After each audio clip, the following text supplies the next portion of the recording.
아이들이 아빠 혹은 엄마라고 부르는 그 소리를 처음 들었을 때 그거 아마 부모들은 잊지 못할 것 같아요. 아빠라고 부르는데 만약에 아이가 오늘 먹을 거 사오시는 아빠, 오늘 놀이동산에 데리고 갈 아빠라고 부른다면 그런 아빠로서의 마음이 좀 섭섭할 것 같아요. 아빠라고 부르면서 막 달려오는 그 어린 시절이 생각하면 아직도 마음이 뭉클한데요. 그 아빠라는 부름에 아이들이 수식어를 붙이지 않잖아요. 엉뚱한 수식어를 붙이지 않고 아빠의 그 존재 자체를 좋아하는 그때가 생각이 났습니다. 우리가 하나님을 하나님으로 부르고 믿어야 하는데 그렇지 않은 경우가 간혹 있는 것 같습니다. 하나님을 자기의 입맛에 따라 이렇게도 부르기도 하고 또 감정에 따라 막 깊이 있게 부르고 그렇게 부르기도 합니다. 근데 그렇게 되면 하나님을 하나님이라고 부르지만 이게 진짜 하나님을 부르는 게 아니지요. 우리 자녀가 만약에 저를 아빠라고 부르는데 그 속에 아까 이야기했듯이 용돈을 주는 아빠라는 것을 포함해서 아빠라고 부른다면 참 섭섭할 것 같아요. 하나님은 하나님입니다. 존재 자체가 하나님이시고요. 그래서 하나님을 하나님으로 불러야 하는 것이지요. 오늘 1절 말씀 한번 보시죠. 여호와께 감사하라. 그는 선하시며 그 인자하심이 영원하미로다. 여호와께 감사하라 라고 고백해요. 그 시인은요, 감사하라고 하는 이유가 뭐냐면 하나님의 선하시고 인자하심이에요. 어떤 자기의 원하는 것을 이루어 주셨기 때문이 아니에요. 또 일이 잘 풀렸기 때문에 감사하다고 하는 게 아니에요. 자신의 자손들의 형통일을 주셔서 감사하라고 하는 게 아니에요. 부를 축적하게 해주셔서 감사하라고 하는 게 아니에요. 바로 하나님의 선하심에 감사하고 하나님의 인자하심을 감사하고 있습니다. 시편 기자는요, 좀 당당하게 지금 이야기하잖아요. 명령하듯 이야기해요. 여호와께 감사하라. 확신에 찬 이 고백이에요. 왜 그러냐면 자기의 신앙 고백이기 때문에 그래요. 하나님은 선하시고 인자하심 때문에 감사한 거야 라고 지금 신앙을 고백을 확신에 차서 하고 있어요. 하나님의 성품이 바로 선하심과 인자함이거든요. 만약에요, 하나님을 자기 마음대로 믿고 자기의 생각대로 그냥 부르는 사람이라면 아마 하나님이 어떤 분인지 어떤 성품을 가지고 있는지 관심조차 없을 거예요. 그런데 하나님을 전적으로 신뢰하고 하나님을 너무 사랑하면 하나님의 성품을 알게 되죠. 하나님의 성품이 바로 인자하심과 선하심, 그러니까 그 성품을 의지해서 지금 고백하고 있어요. 보세요. 하나님의 선하심과 인자하심 덕분에 우리는 은혜의 삶을 누리고 있어요. 우리가 하나님의 선하심이 있으니까 지금 이렇게 살아있는 겁니다. 만약에요, 즉결 심판 이렇게 하신 하나님이라고 생각하면 어떻게 됐겠어요? 여기 있을 수 있을까요? 아마 제가 첫 번째로 즉결 심판 받아서 아마 이 땅에 없을 거예요. 하나님이 선하시기 때문에 은혜를 베푸셨고 그 은혜로 지금 우리가 여기에 있습니다. 그리고요, 인자하심을 생각해 보세요. 인자하심이라는 게 뭐냐면요, 우리를 구원하시는 하나님의 사랑이에요. 풀어서 이야기하면 이걸 조금 더 깊이 들어가 본다면요, 인류를 구원하시기로 하나님이 계획하시고 그것을 이루셨고 또 이루어 가시고 또 앞으로도 계속 완성되어 가실 거라는 것, 그게 하나님의 인자하심이에요. 히브리 말로 아마 한 번쯤은 들어봤을 거예요. 헤세드라고. 그 헤세드라는 게 그거예요. 하나님이 인류를 사랑하시는 그 마음, 그래서 십자가의 은혜도 주셨고, 그리고 앞으로도 계속 그 마음을 이루어 가시는 그게 하나님의 사랑이에요.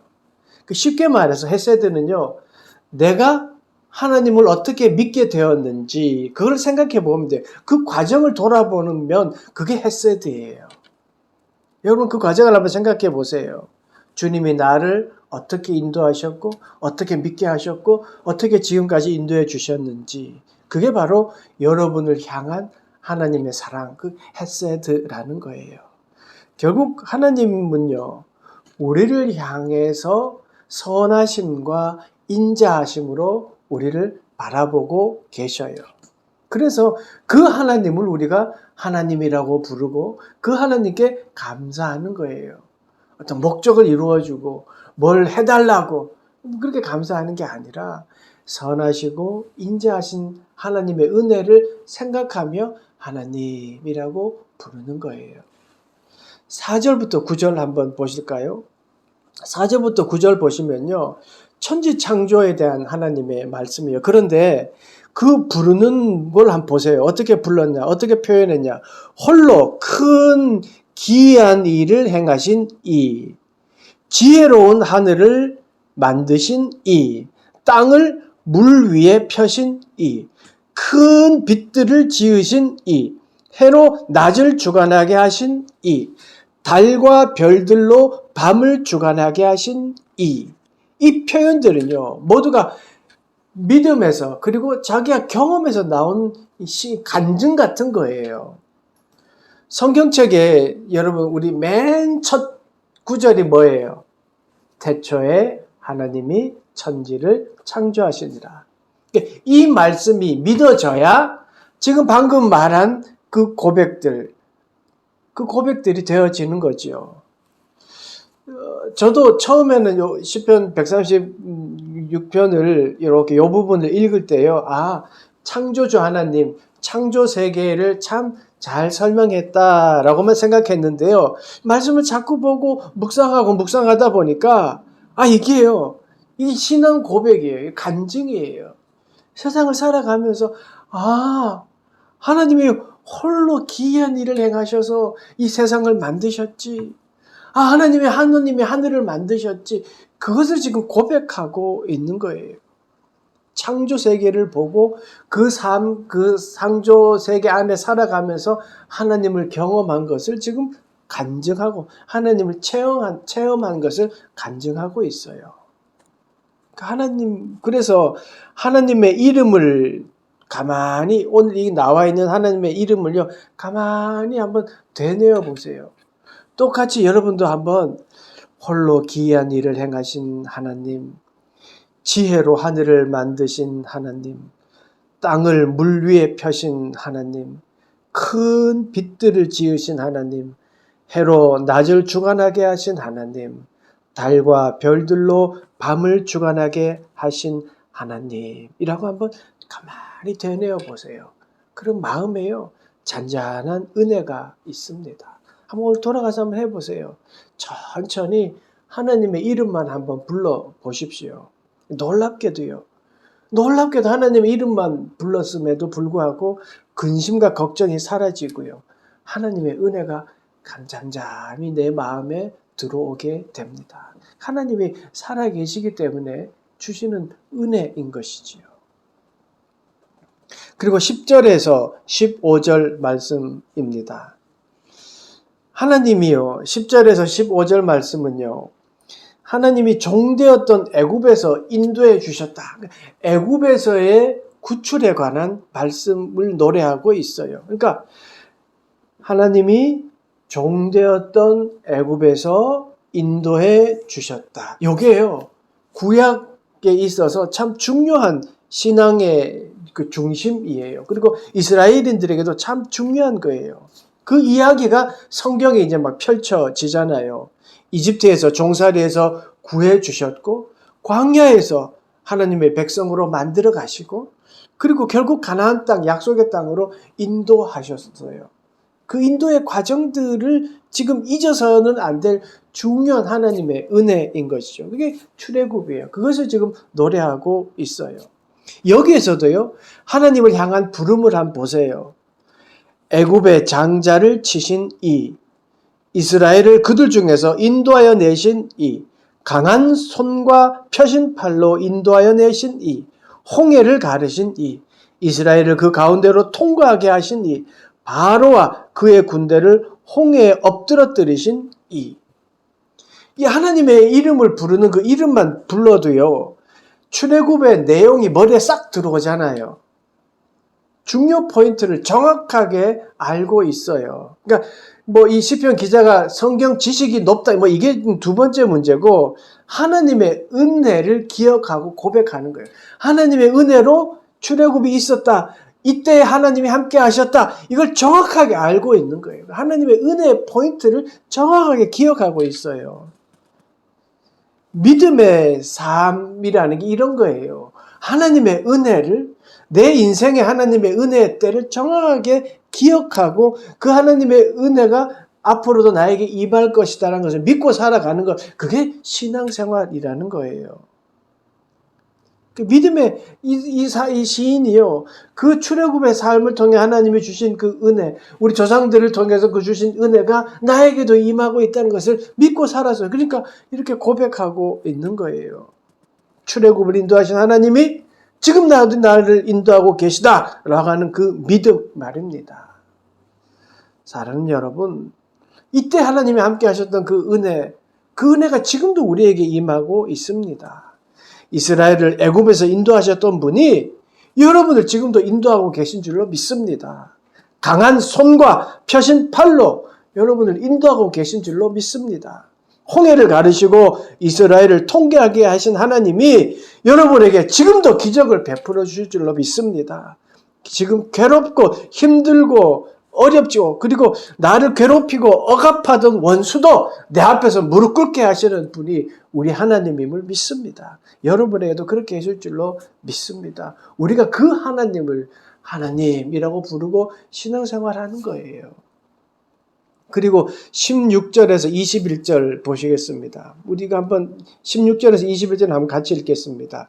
그의 백성을 인도하여 광야를 통과하게 하신 하나님 이에게 감사하라. 그 인자하심이 영원하미로다. 큰 왕들을 치신 이에게 감사하라. 그 인자하심이 영원하미로다.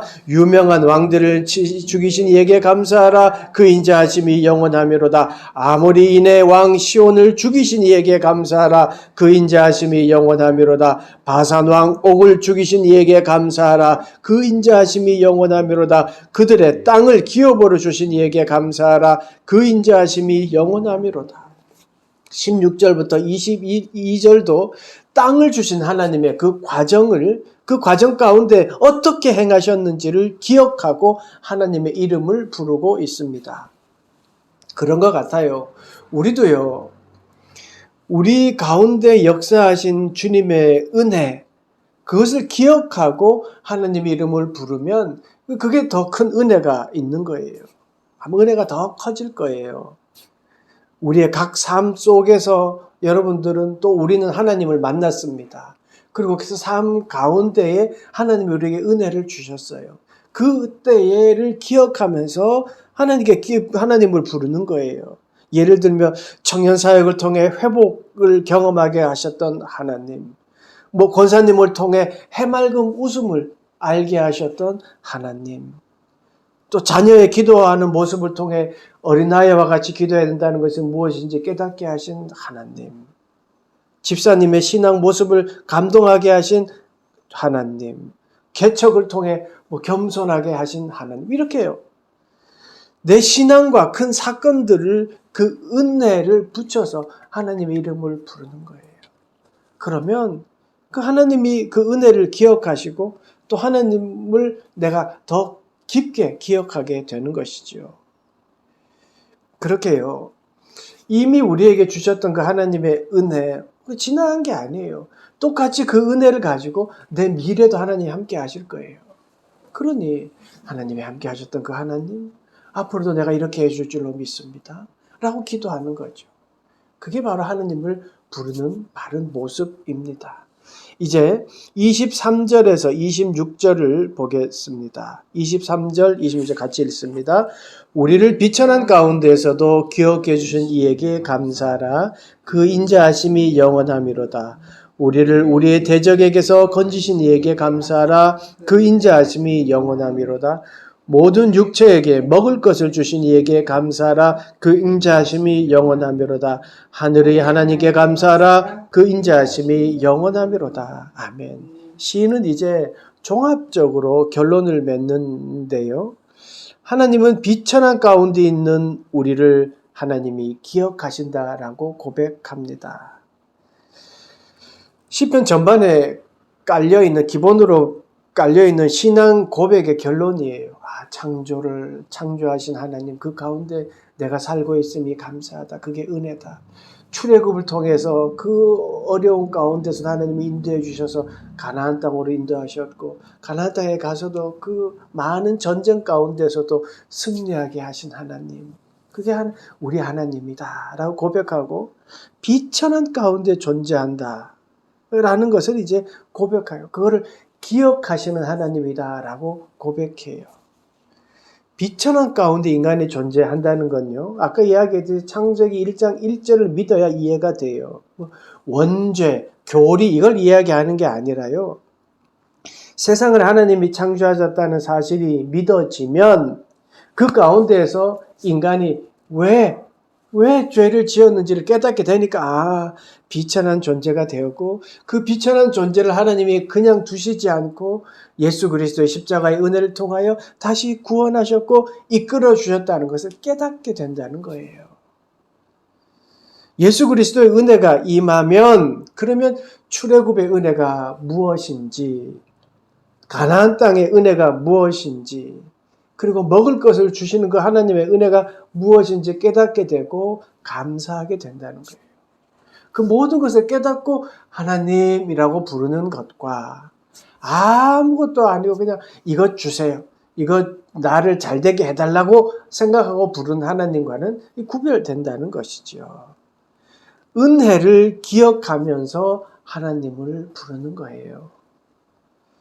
수천 년 전 이 시편을 쓰고 읽게 하신 하나님과 지금 우리가 믿는 하나님은 동일한 분입니다. 다른 분이 아니에요.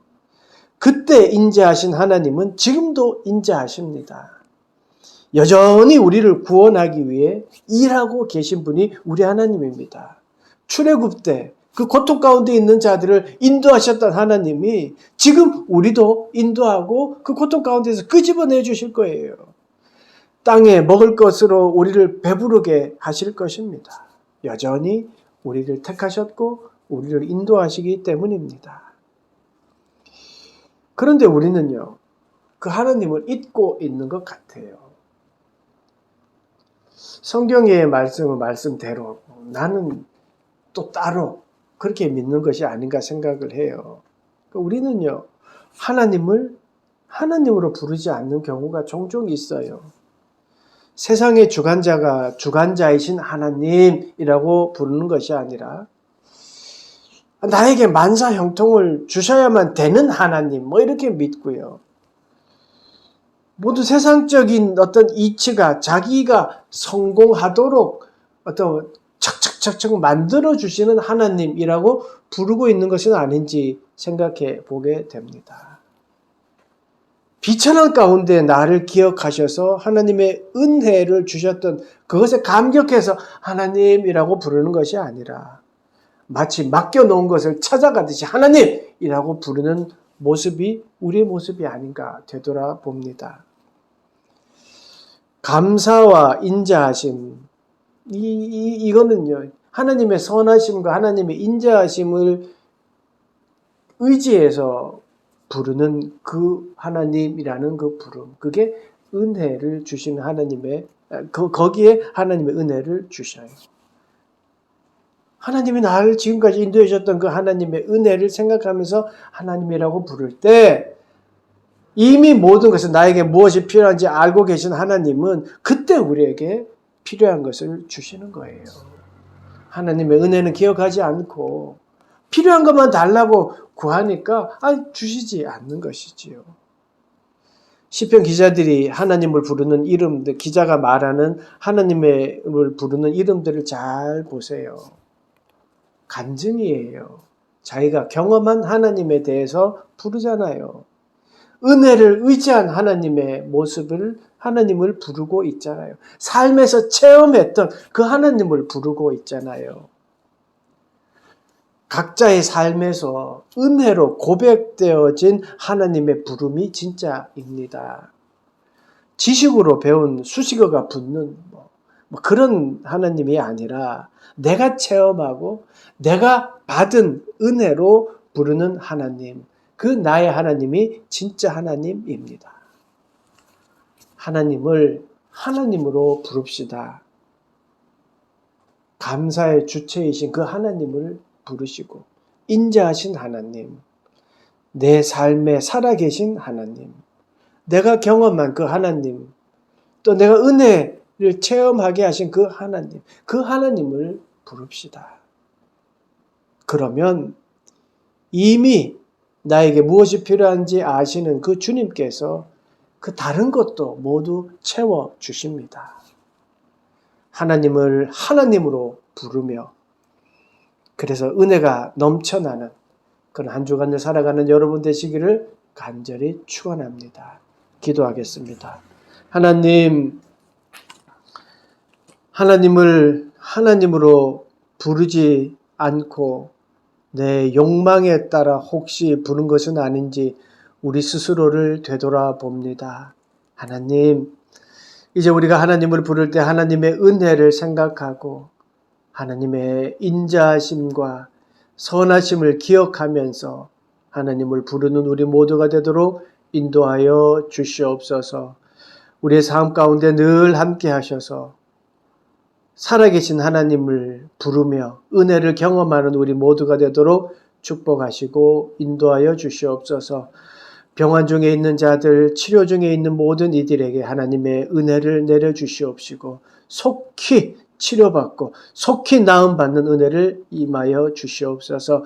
우리가 늘 기도하는 자립 청소년들에게도 용기와 힘과 돕는 이들을 붙여 주시옵소서. 감사드리며 예수 그리스도의 이름으로 기도드리옵나이다. 아멘.